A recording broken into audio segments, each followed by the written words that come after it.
I think that we have a lot to learn from understanding what happened with Theranos. But I wouldn't like us to lose the bigger picture. The bigger picture being that there's hundreds of companies out there that may be like Theranos eventually, many of them. How do investors who want and care about getting accurate information out of a very opaque company, where should they look? I'll tell you, all this stuff scares me. And then there's a lot of stuff in Silicon Valley, actually, technical stuff, chip companies, telecom, even medical stuff that people don't understand. I urge people to make sure they understand. And it's, sometimes it's not 100% possible. You can make a rule with yourself. So I don't really understand it. I'm not going to invest in it. Whether founders can back up what they boast may depend on how vigorously interested parties demand to look behind the curtain. I mean, there are several sort of checks and balances, and it could be the press, it could be the board, it could be investors. Theranos was a case where all of those entities let down their guard because the story was so great, and they believed in the mission, and they believed that success would be around the corner until it wasn't. There's a cautionary tale to be looking a little deeper into the underlying economics. I think boards clearly have to be more vigilant than they've been.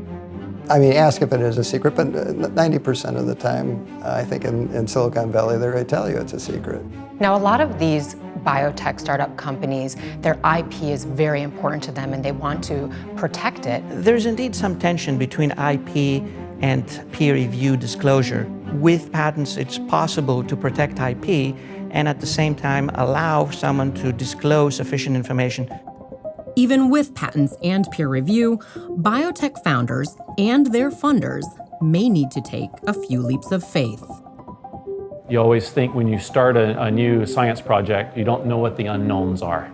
And so that naivete of not knowing what roadblocks you're going to hit, what you're going to have to solve along the way, I think that has a long way to go with being an innovator, right? The naivete, they joke, is a really important piece of innovation. Yeah. You need money in science. You need a lot of it.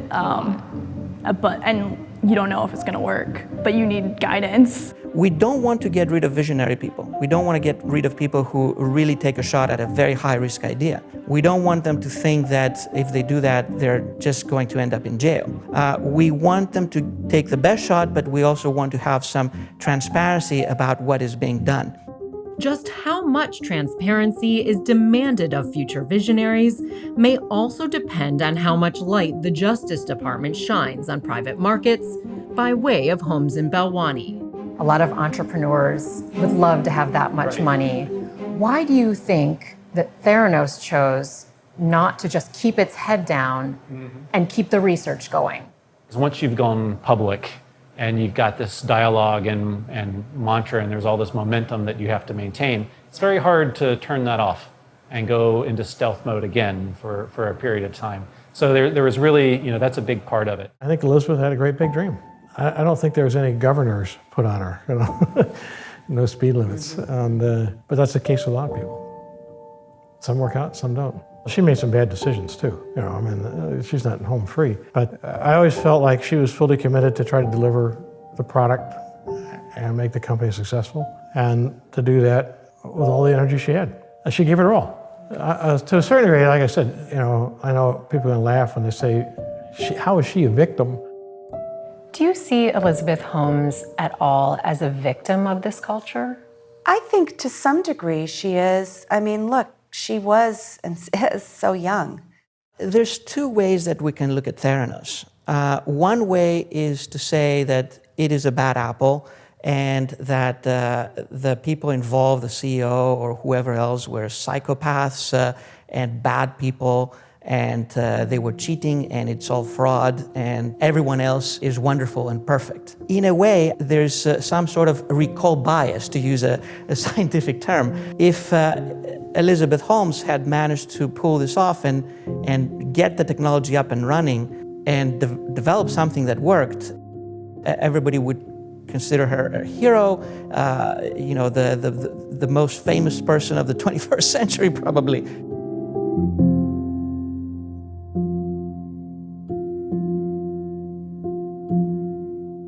If I were fired or I had to start this company over a lot of times in order to figure out how to get this right, I would, right? And I would just do the same thing over and over again.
Hi everybody, Alexis Keenan here. Yahoo Finance wants to extend a huge thank you for watching our YouTube channel and to tell you that there's a lot more here that you can check out, including Yahoo Finance's very first documentary film, Valley of Hype.